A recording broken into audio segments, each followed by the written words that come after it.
All right. So good afternoon, everyone. Welcome. Thank you for being with us today.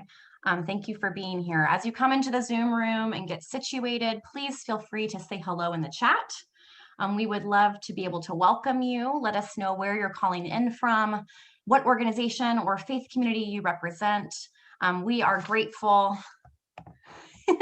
I'm getting some interesting messages coming up on my computer. Hold on one second.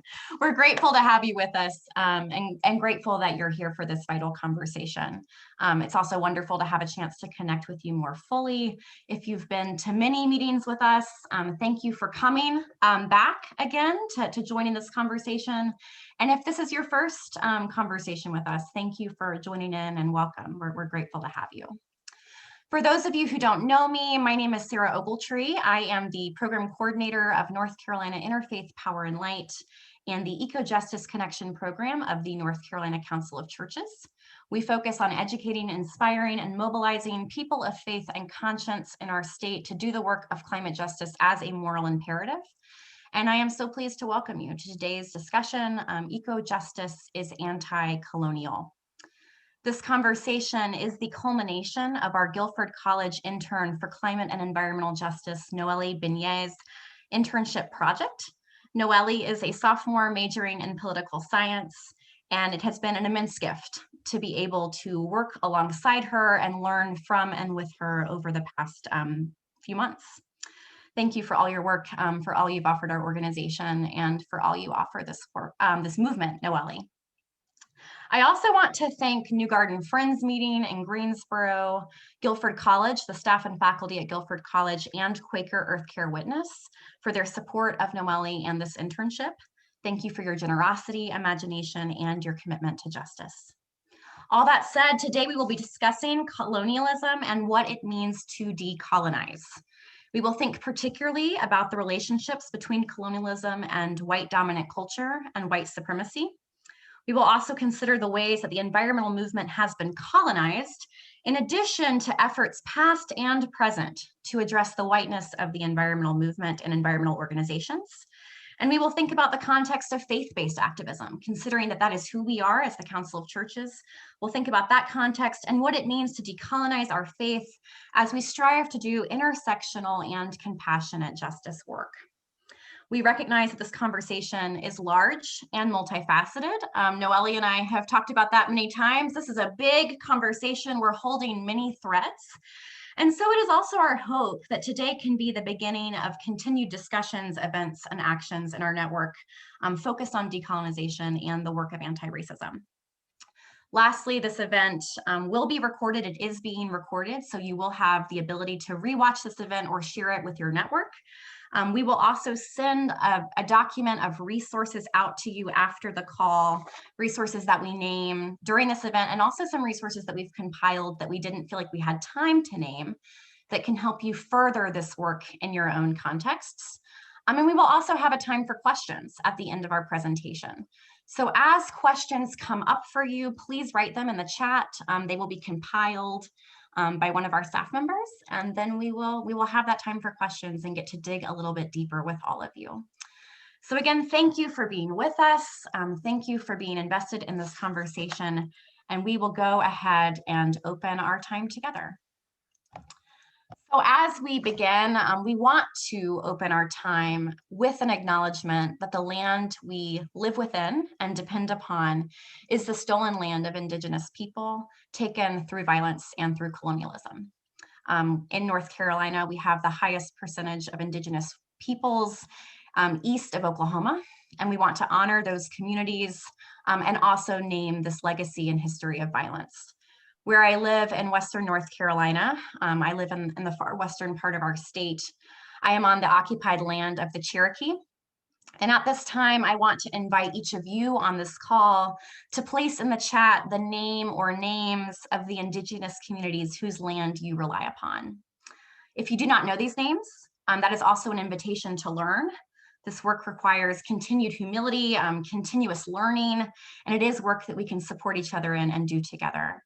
But we do want to invite you to place those names in the chat if you know them. And thank you for honoring these communities alongside us. We're grateful. I also want to name that the conversation that we are having today, that we are called to have today, is both hard and holy. We are called to an honest conversation and to a conversation that may likely lead to discomfort. And so I invite you to place your feet on the ground, to the earth that holds you, to connect to that grounding space and to breathe deeply. Now I'm going to light a candle just to kind of represent our moving into sacred space. So we are moving into sacred space.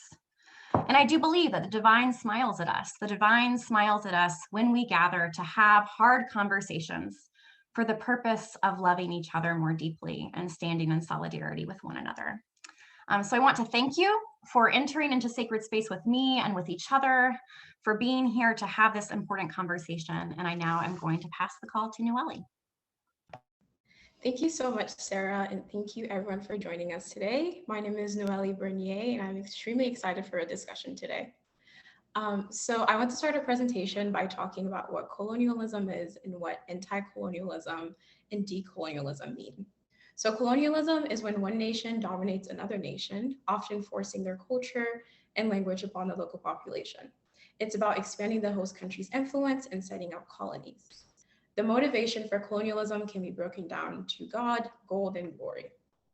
God, meaning European colonizers believed it was their duty to spread Christianity and their religion upon their colonies. And Sarah is going to talk more about this later in the presentation. The second motivating factor was gold. Colonizing other nations helped find trading routes, which made it easy for trading and helped with the expansion of that nation. And the last motivating factor was glory. Colonialism brought about a lot of competition because many nations were competing with one another and seeing which nation would be the richest. The opposite of colonialism is decolonization and anti-colonialism, which refers to reclaiming territories and independence from colonizers. It's all about reclaiming what was taken and honoring what is left. It takes a lot of work and effort. So anti-colonialism looked like indigenous peoples of the colonies revolting and launching several movements against their colonizers. And these movements are called anti-colonial struggles. Anti-colonialism ties directly to the environmental movement and eco-justice because we have to decolonize our mind when doing environmental justice work. In addition, anti-colonial resistance has long been connected with environmental protection. So Indigenous, Black, Global South, and marginalized communities have continuously fought for land rights against large-scale deforestation and resource overexploitation with local and innovative knowledge and practices. So what does decolonizing our minds mean? I have a quote here from the Jedi Principles, standing for Justice, Equity, Diversity, and Inclusion. These principles come from the U.S. Climate Action Network, also known as US CAN, and they lay out exactly what Sarah and I are trying to get at here, which is that decolonizing is essential to this work. Hence, eco-justice is anti-colonial. The Jedi Principles highlight that we exist within societal structures rooted in historical facts, one of which is colonialism, the policy and practice of acquiring control of land frequently occupied by people of color, occupying it and codifying power structures to elevate one race and culture above all the others. The international practice of colonization informs a dominant culture that characterizes American society today, driving ideologies and subconscious biases rooted in centuries of racism, classism, and white privilege. In order to dismantle white supremacy and the white dominant culture norms it influences, one must actively decolonize the mind, recognizing and counteracting the thoughts, preferences, practices, and behaviors that are deeply rooted in vestiges of colonization. We have to decolonize our minds in order to do this work.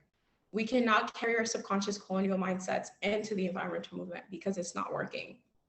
Decolonizing the mind is a long process of reclaiming past traditions and practices to heal and build a better and just future.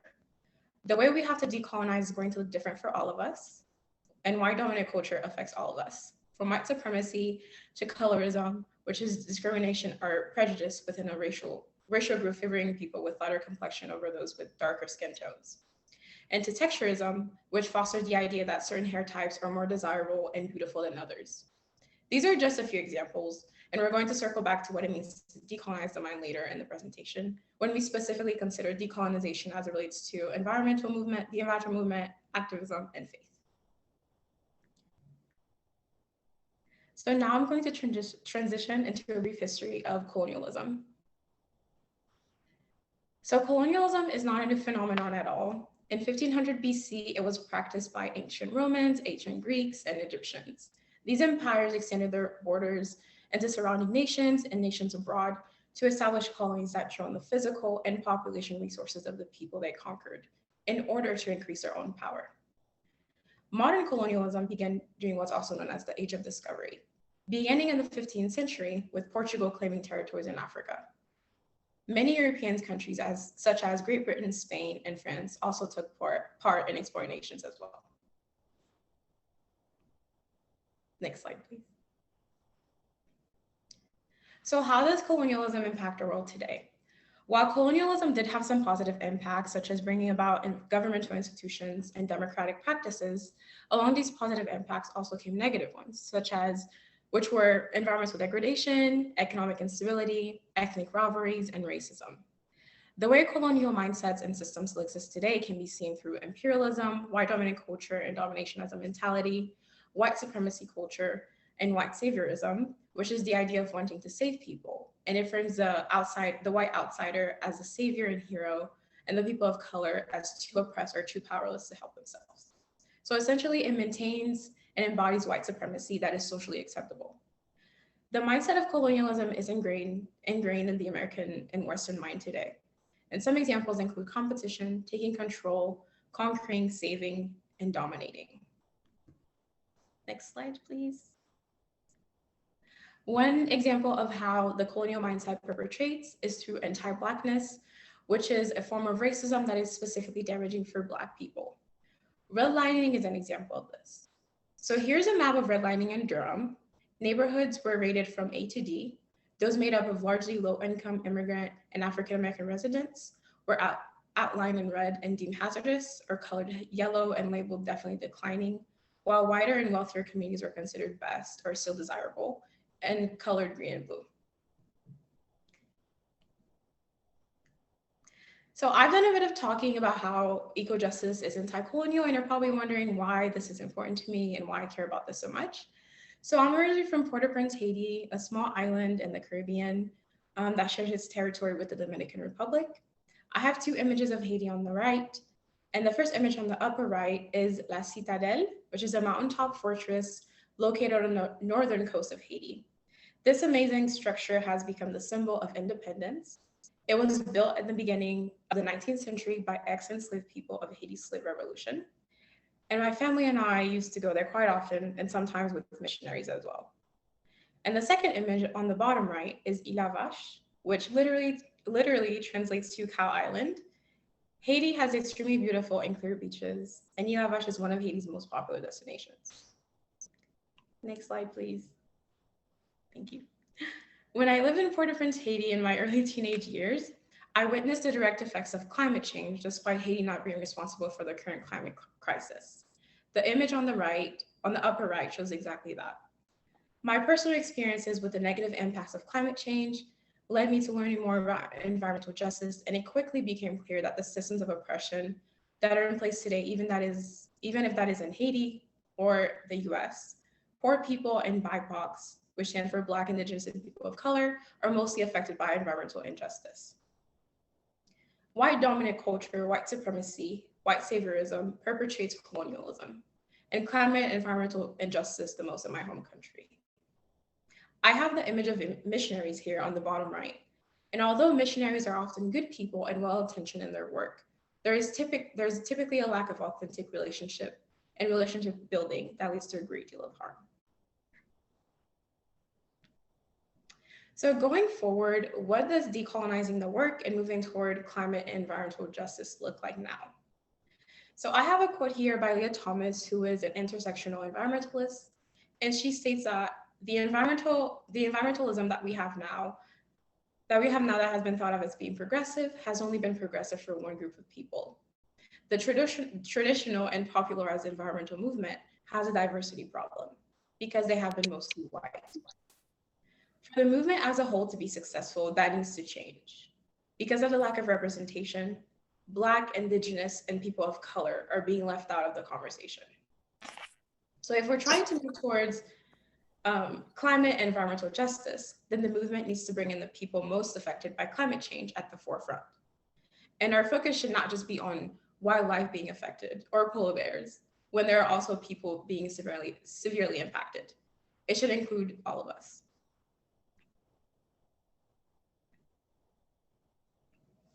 Climate activist Isra Hirsi points out exactly the issue the environmental movement is facing right now, when she states that we don't talk a lot about how the crisis impacts Black, Brown, Indigenous, and low-income communities.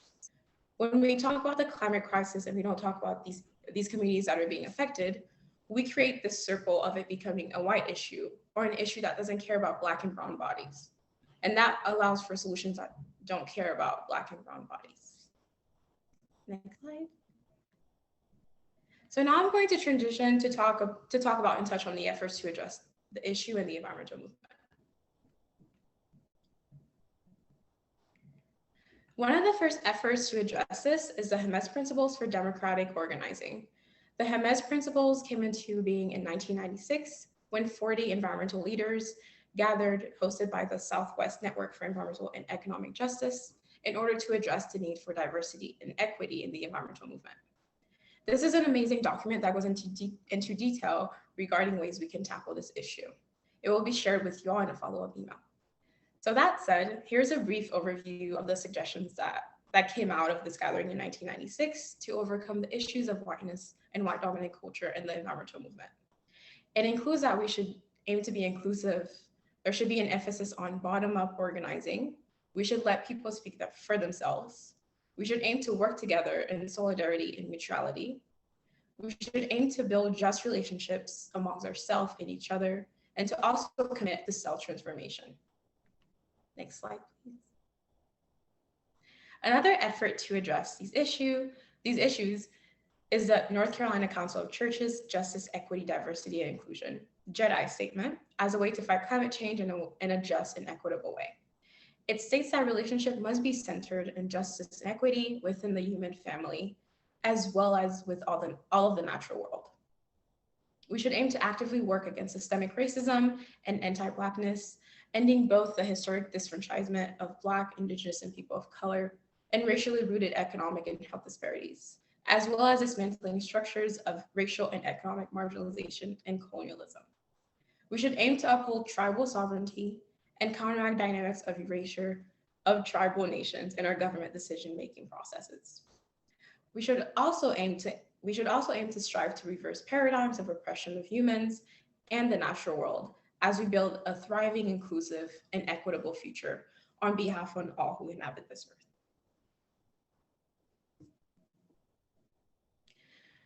From the US Climate Action Network, there is also a Jedi Checklist, and this checklist can be used as a guide for policies and principles that advance and promote justice, equity, diversity, and inclusion. The Jedi Subcommittee Checklist can be used by you or for personal reasons or congregations and organizations, meetings, and discussions. This resource will also be sent out to everyone in a follow-up email. So Audre Lorde leads us perfectly into her next section of intersectionality when she states that there is no such thing as a single issue struggle because we do not live single issue lives. The idea of intersectionality in the environmental movement and climate justice is what we're aiming for. That is our goal. So Leah Thomas, who I mentioned before in previous slides, introduced intersectional environmentalism, which is an inclusive version of environmentalism that advocates for both the protection of people and the planet. It identifies the ways in which injustices happening to marginalized communities and the earth are interconnected. It brings injustices done to the most vulnerable communities and the earth to the forefront and does not minimize or silence social inequality. Now I'll pass it on to Sarah, who's going to talk about intersectional environmentalism and faith-based activism. Thank you, Noely. So yes, intersectional environmentalism is the work that we are called to as faith-based activists, as people of conscience, and as people who are committed to justice, who are striving to do this work. We have to exist at the intersection of my child has asthma and the ice caps are melting. I think this is a really helpful graphic to help us think about what we're talking about here. And we are called to hold all of this together. We are called to make these connections and to honor these complexities. So to bring this work home, so to speak, intersectional environmentalism is the work that we are striving to do as an organization. We recognize that we cannot do the work of climate justice without the work of racial justice, economic justice, immigration justice, gender justice, and the list goes on.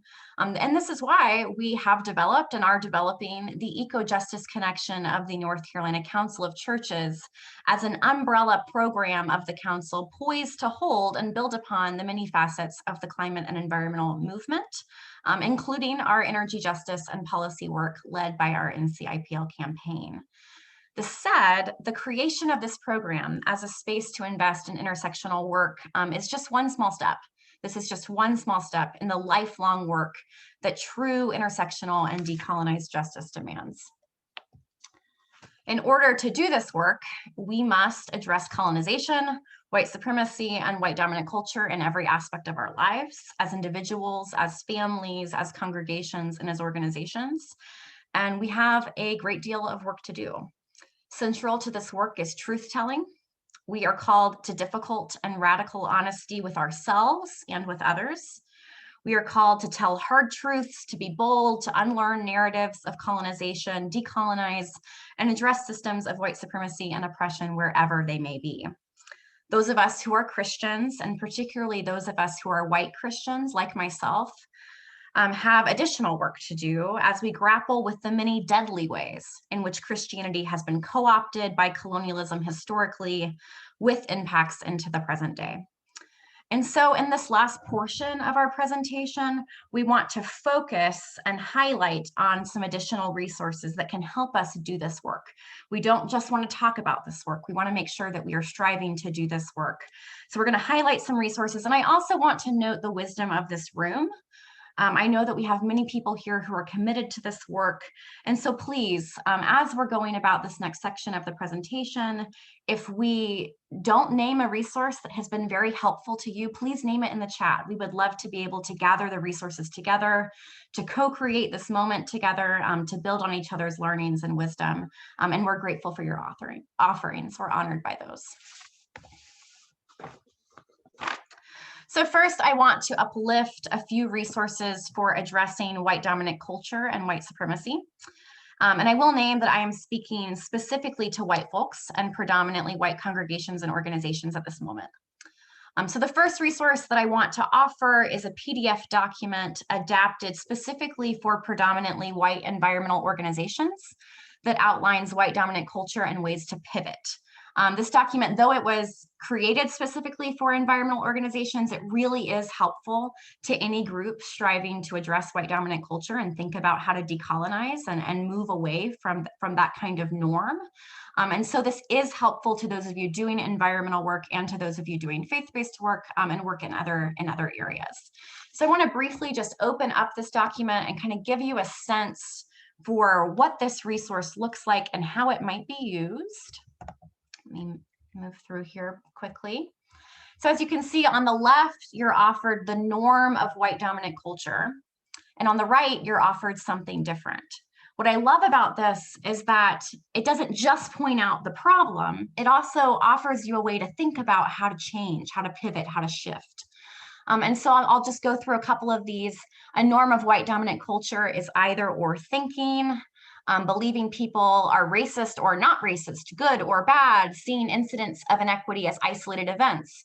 And that pivot, that's something different, is understanding context and intersectionality, seeing patterns, holding contradictory thoughts and feelings simultaneously. Competition is a norm of white dominant culture. Collaboration, is that something different? Power hoarding is a norm of white dominant culture. Power sharing, is that something different? Comfort with predominantly white leadership is a norm of white dominant culture.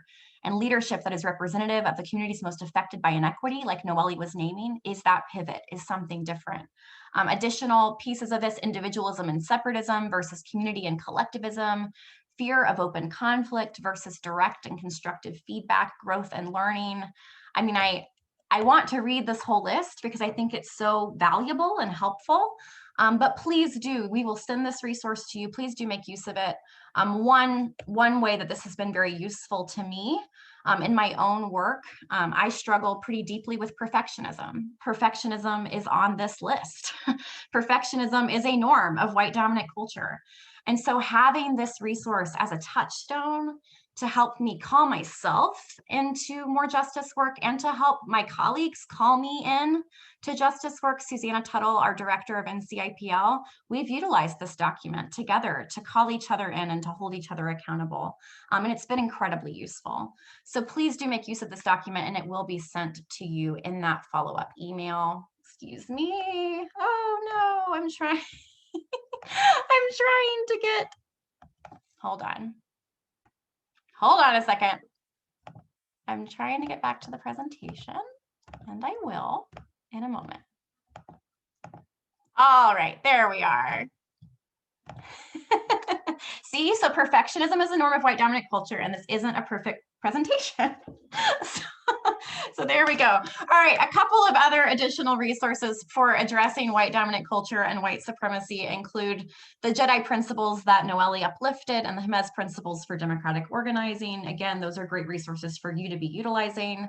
Obviously, listening to and supporting the voices and perspectives of Black, Brown, Indigenous, and impoverished communities. That is absolutely vital. We have to be centering those leaders and maintaining cultural humility. This work is lifelong. This is lifelong work, and we are human. We are going to make mistakes. We are going to mess up. I am speaking to myself. I am going to mess up. So again, speaking to those of you who look like me, I want to encourage us to lean into discomfort and lean into continued learning and humility throughout our lives. We have much to learn and much to unlearn. And when we are called in or called out by a person of color, we are offered a gift. That is a gift, an opportunity to learn and grow toward love. So I invite us to hold that. I now want to offer some resources for decolonizing faith, which is a particularly important conversation for those of us who are doing faith-based activism. And I am speaking now as a Christian, specifically to Christian communities. And that's because that's my context, but it's also because Christianity has had a very fraught relationship with colonialism. And so I think it's important that we focus there and think about that. First and foremost, we as Christians have to be able to recognize and name the fact that Christian doctrine has been co-opted by systems of power and empire, and therefore upheld and furthered the cause of colonialism historically with lasting effects. We see examples of this in the way that scripture was used to justify colonial exploits. Think, for instance, of the Great Commission, Matthew 28:16-20, in which we are told to go and make disciples of all nations. Texts like this are used and have been used historically to moralize colonialism through the saving of souls. So to be clear, colonized peoples were not viewed as fully human. But through the insistence of the church that their souls could be saved, the colonial process was rationalized as being of the greater good. The stealing of land and resources, dehumanization, abuse, and in many cases, genocide were seen as acceptable if these populations were ultimately saved from eternal damnation. And so that's a heavy reality and history for us to hold. Of course, we also see examples of the co-opting of Christianity by colonialism and white supremacy in the ways that Christian doctrine was twisted and even rewritten to support slavery and the auction block. But all of that said, Christianity is not an empirical faith. When we look to the Gospels and to the Hebrew Bible, we see a faith of liberation, of uplifting marginalized voices, of healing, and a faith that is centered in justice. So the question becomes, how do we decolonize Christian faith? And how do we decry the many systems of power that have abused and corrupted the mission and the message of faith? So again, I invite the wisdom of the room. This is a big question. Please do drop your resources into the chat. And I will name that liberation theology has been vital in my own faith walk to doing that work of reclaiming the liberating, loving, and radical message of the gospel. Specifically, a couple of texts that I want to uplift and name include The Cross and the Lynching Tree by James Cone, the father of Black liberation theology. This text connects the suffering of Jesus on the cross and crucifixion to Black suffering in America, to the lynching tree, and is a vital text to help us make these connections and do the work of racial justice as we are called to in our faith. And I also want to uplift Where is God? Earthquake, Terrorism, Barbarity, and Hope by Latin American liberation theologian John Sobrino. This text is really an incredibly valuable text that critiques empire and Christian faith traditions that are not grounded in justice, people's lives, and holistic flourishing. John Sobrino has a really powerful concept called the crucified people. For those of you who are pastors, or those of you who grew up doing Bible drills, perhaps, and you know your Bible, Matthew 25 is really where this is grounded. The idea when Jesus talks about when you feed the hungry, when you give water to the thirsty, when you visit the imprisoned, when you welcome the stranger, you are doing so to me. You are showing up for me, for Jesus. John Sobrino builds on that to say that the marginalized today, the abused and the impoverished, and the crucified today, the people who are being killed unjustly because of their marginalization, those people are Jesus today. They are the people that we are called to. And that orientation has been incredibly helpful to me in reclaiming, again, that liberating narrative. A couple of other resources that I want to name are Bartimaeus Cooperative Ministries. This group is founded by Ched Myers. He is a Mennonite theologian and activist. And this group does a great deal of work around decolonization and justice for Indigenous communities specifically. And they're a wonderful resource for faith communities seeking to dive deeper into a decolonial framework. Ched Myers also has two incredible books that provide helpful thinking and research around these topics: Watershed Discipleship, Re-inhabiting Bioregional Faith and Practice, and his more recent text, which he wrote with his partner, Elaine Inns, Healing Haunted Histories, A Settler Discipleship of Decolonization. So both of these texts dig deeper into the ways that scripture has been weaponized to support colonial goals, while also addressing ways to decolonize Christian faith. And Watershed Discipleship, the Watershed Discipleship text focuses on these questions specifically within the context of the climate and environmental movement. So again, we will send these resources to you in that resources document. Moving from decolonizing belief systems to decolonizing physical space, I now want to consider congregational spaces. And one resource or avenue to decolonizing our sanctuaries involves thinking about our portrayal of Jesus, and particularly how Jesus became white. So there are many resources available that can help us do this work and this consideration, and we will share some of those with you in our resources document, including a segment from On the Media titled, "Where Did White Jesus Come From?" That said, historically, we know that Jesus was a brown Palestinian man. Jesus did not look like the white man on the left, who looks more like my brother than the historical Jesus. And this is the image that many of us grew up with. If you grew up in a predominantly white Christian church, it is the image that I grew up with in my home church. The depiction of Jesus as white, again, we know that historical Jesus was a brown Palestinian man. And so the depiction of Jesus as white is a colonial construct. And the prevalence of white Jesus, to the point of Jesus oftentimes being depicted exclusively as white in congregational spaces and elsewhere, is rooted in white dominant culture and white supremacy.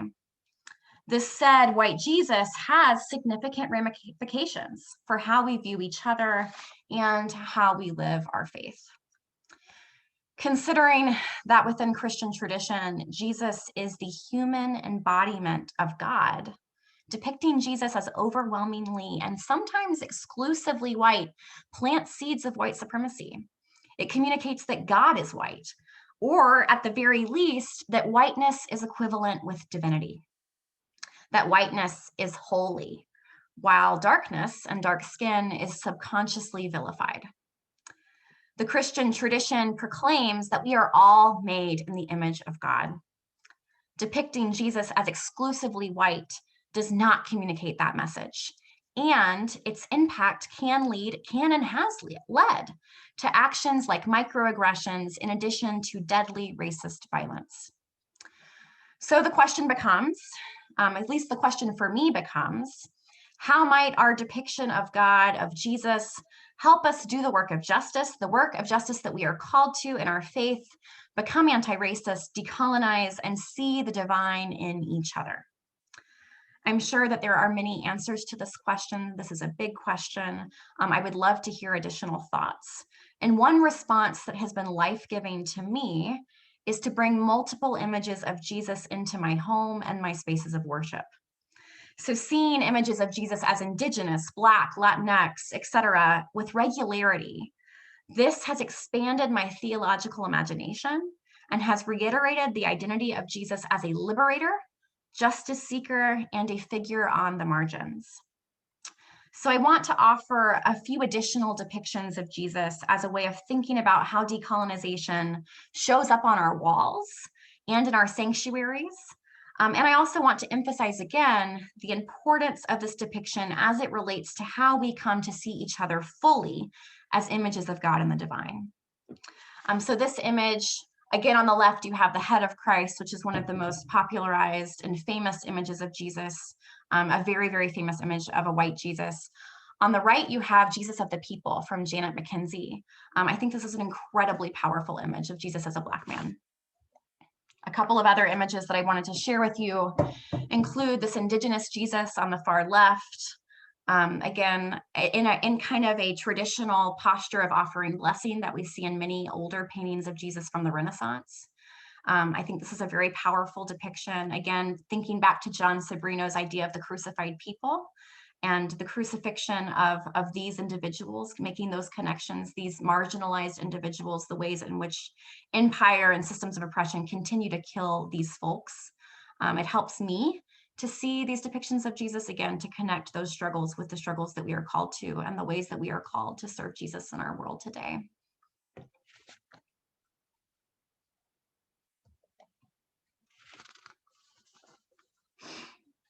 Lastly, we do want to highlight some resources that can help us decolonize our activism as people of faith and people of spirituality. So first, I will uplift the text When Helping Hurts by Steve Corbett and Brian Fickert.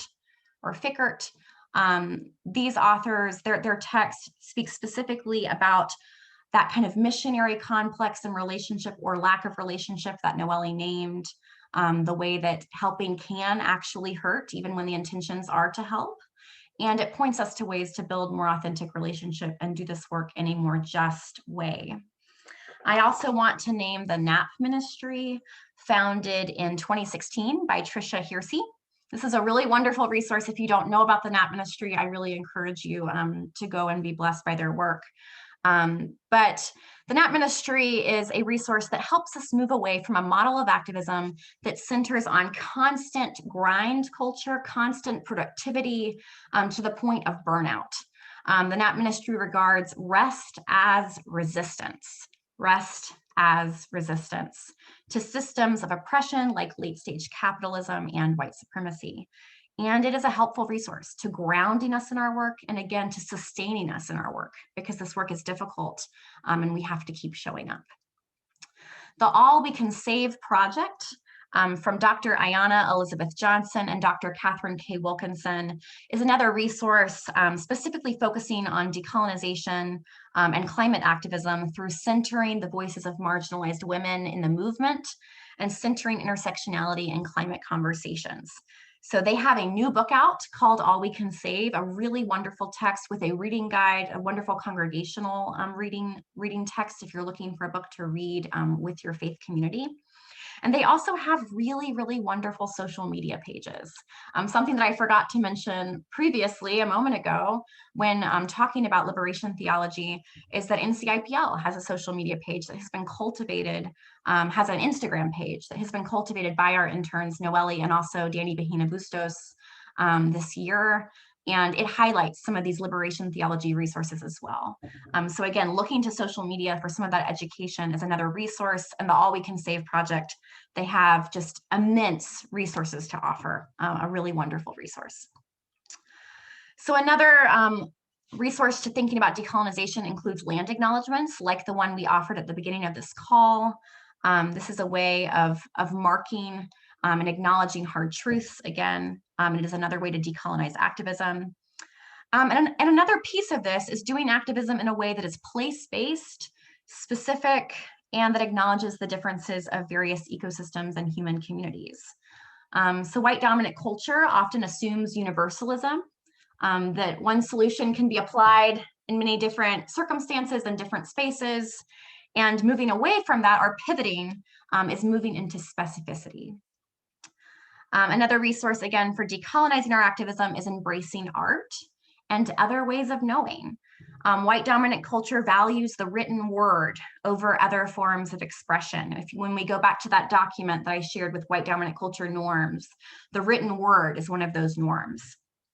So pivoting away from only the written word to other forms of knowing and other forms of communicating, that is one of the ways that we can move away from white dominant culture as well. And art in our activism is a vital way that we can address this. Art helps us feel and change and challenge the status quo. We just saw those images of Jesus. That's an example of how art can help us destabilize those assumptions and move towards a more decolonized framework. Noely? Thank you so much, Sarah, for these amazing resources. So I'm just going to touch on, supporting BIPOC leaders and following their leadership, and how that's like extremely important because they bring in different perspectives that will benefit us all. So by following Black, Indigenous, and POC, you learn from them and educate yourself on something that otherwise you wouldn't have taken into account. And social media, like Sarah said, is a great way you can, look for BIPOC leaders to follow and support. And podcasts also are pretty useful. So that is one step into building the future that we all need. In addition to following and supporting Black, Indigenous leaders, we should also aim to build authentic relationships with impacted communities at home and engage with them in authentic ways. So please do not have a savior complex when you're engaging with impacted communities.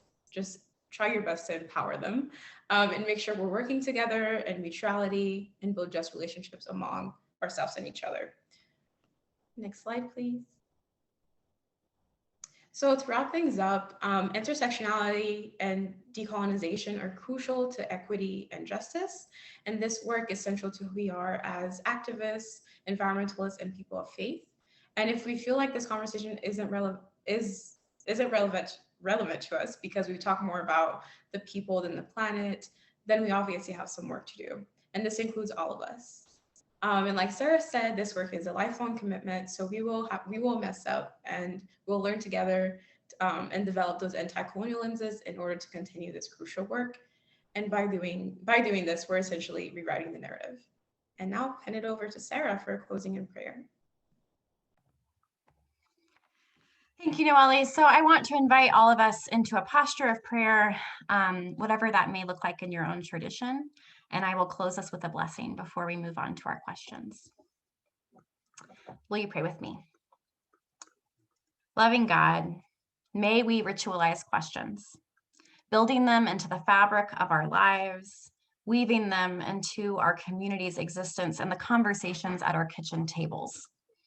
May we ask ourselves and each other if we are honoring complexities, centering the margins, listening to hear, and loving each other well.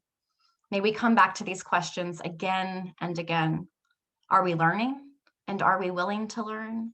How might we live? May we live well. May we learn well. May we love well. May we be well. And may we remember that we need each other, that in the words of Audre Lorde, it is not our difference that divides us, but our inability to recognize, accept, and celebrate those differences. May we see the divine in each other's eyes while marveling at the shades. May it be so. Blessed be. Thank you for being with us for this conversation. It truly has been a blessing to be with you.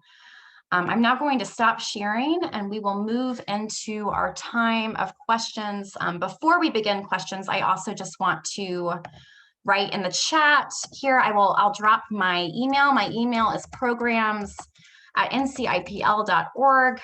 And I would love to continue a relationship with you all. Please do reach out to me.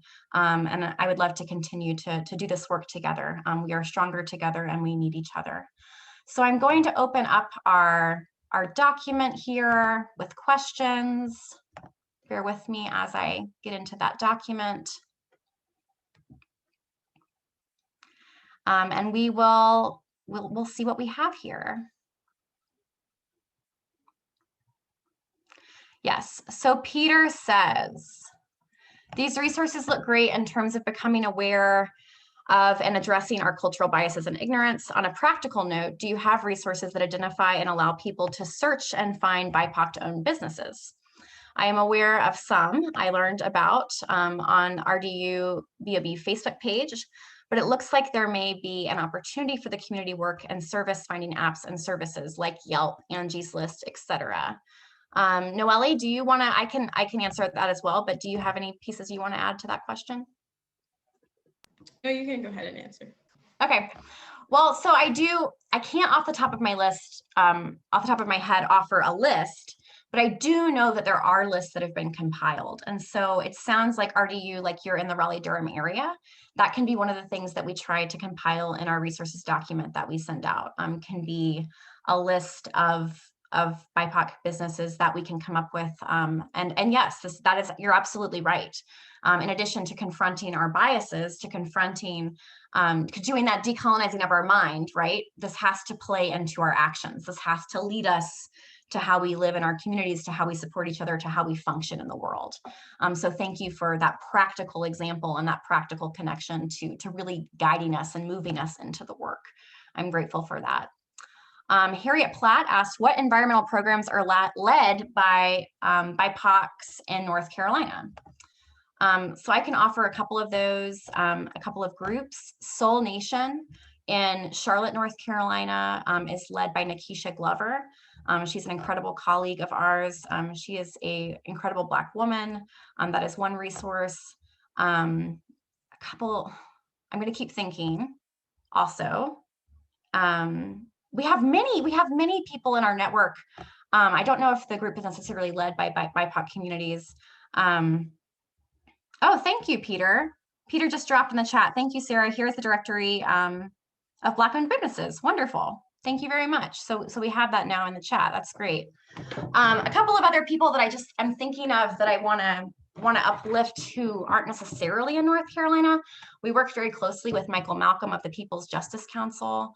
That is a Black, a Black-led organization, and they're in Alabama, but we do work with them through the Southeast. So we're really trying to make sure that in addition to doing our North Carolina work, we are doing work in the Southeast in a way that recognizes connections. And that work began because by not thinking about intersectionality, we had won some battles around moving coal ash from North Carolina, but it was just being moved to other marginalized communities in other states. It was being moved to Georgia and to Alabama. And so by coming together with our colleagues in Alabama and Georgia, we've been able to do that work more holistically. And so I'll uplift Michael Malcolm, Dallas Conyers, who works for SIN, the Southeast Climate and Energy Network. She's a wonderful woman who helps lead their faith work. Also thinking about, Susanna might name some other folks in the chat as well, but I'll also compile a list for you there. Let me look at some other questions. And if you have any additional questions, please do drop those in the chat as well.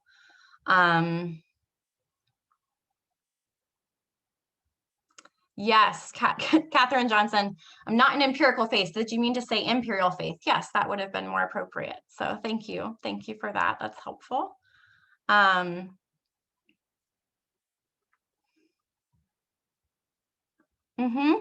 So we have one one comment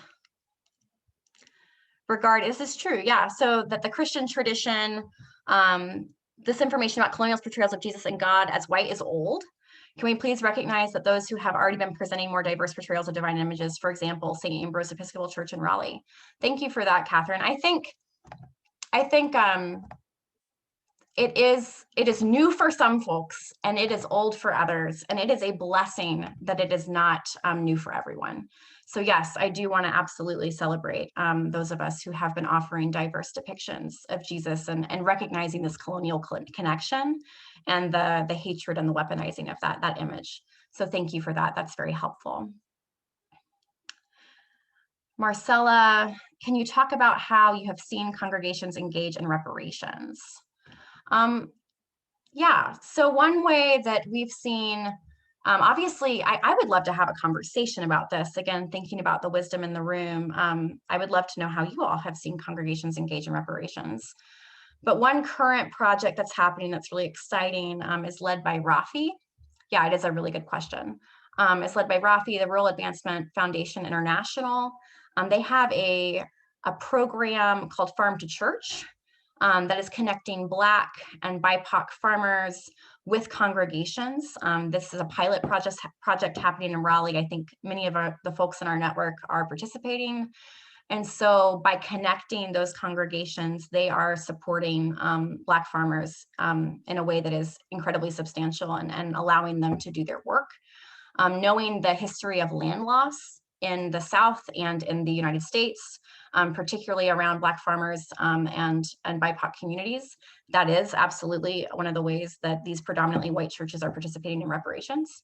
And that's a really powerful project that's taking off. But other folks, if there's other examples that people want to uplift, I'm happy to learn about those as well.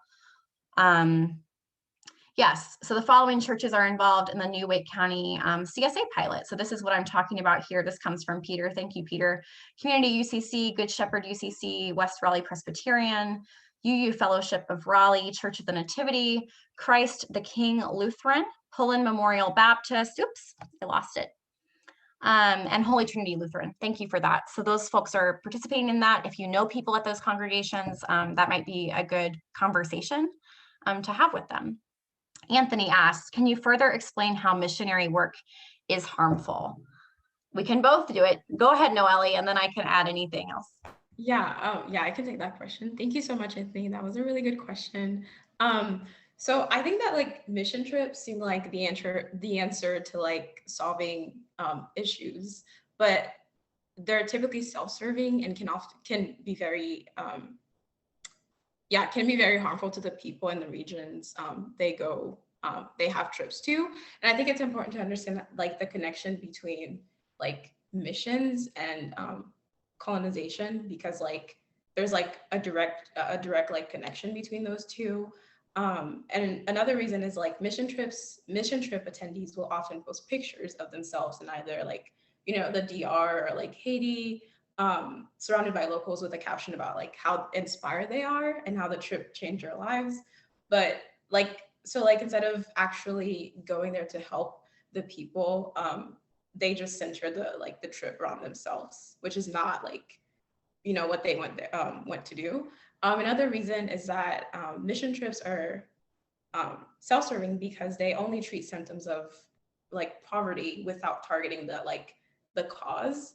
And they don't even think about how Western nations are behind the cause. So like taking Haiti, for example, where I'm from. So a lot of the issues that are happening in Haiti right now are a direct cause of US intervention or something. So just like, I don't know, it's just like just like making those connections can be honoring that complexity, right? Yeah, can be very problematic and harmful. So yeah, and Sarah, you can add.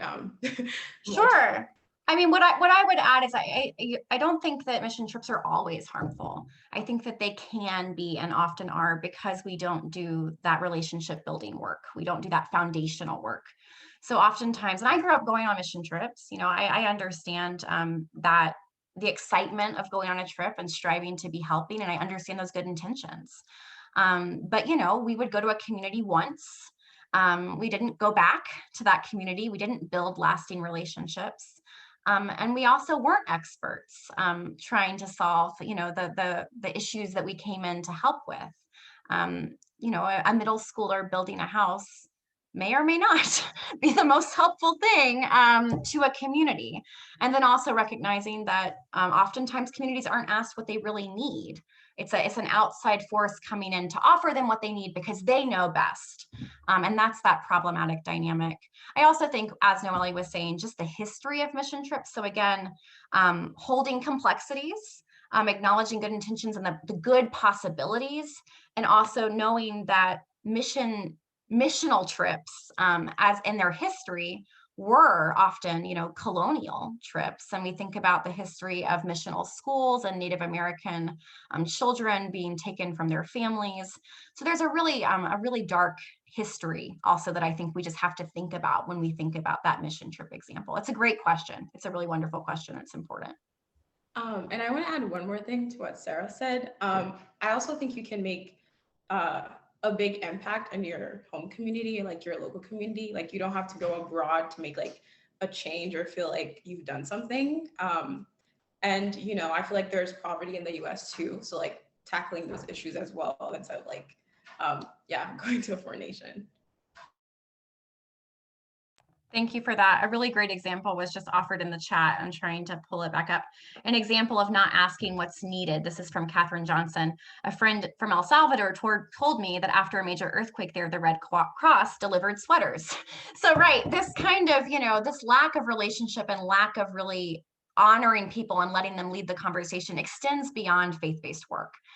This is an industrial model and it exists in other systems as well. So thank you for offering that example.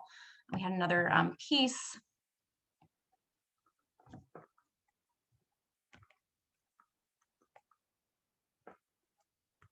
about the Smithfield Foods continued waste management policies and practices and their negative effect on the predominantly minority impoverished surrounding community, and basically got a non-answer. This is a question about that kind of work. Yeah. So I also whoever, I'm sorry that I don't remember your name, but who asked about Black-led environmental organizations. A really phenomenal Black-led environmental organization in North Carolina is the North Carolina Environmental Justice Network. And they work specifically, a large part of their work is focused on hog farming and the eastern part of our state. So as you're naming that and bringing up Smithfield, that's a really wonderful organization to support as well. And we are kind of running out of time. So let me see if there's any other questions. Peter Van Dorsten lets us know that Cura Americas Global is a great organization to partner with for a mission trip that maintains ongoing relationships. That's wonderful. So again, people are learning, right? And they're active in North Carolina. So those ongoing relationships, obviously it's wonderful to help communities when we can be in solidarity and mutuality with them and recognize that we are not coming in as experts, but coming in as partners. Thank you, Maria.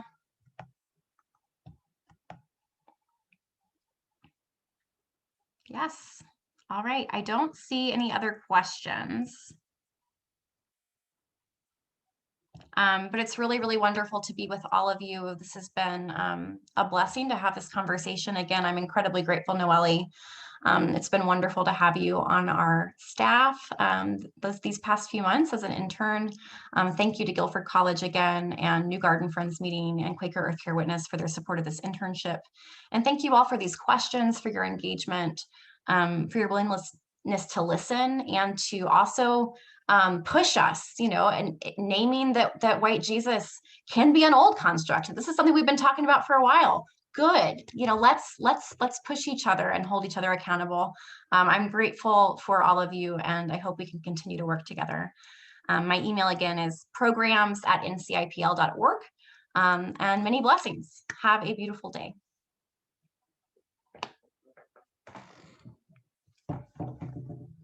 Peace, everyone. If you want to unmute and say goodbye, you certainly can. That's always nice. Bye. Bye. Thank you. Thank you.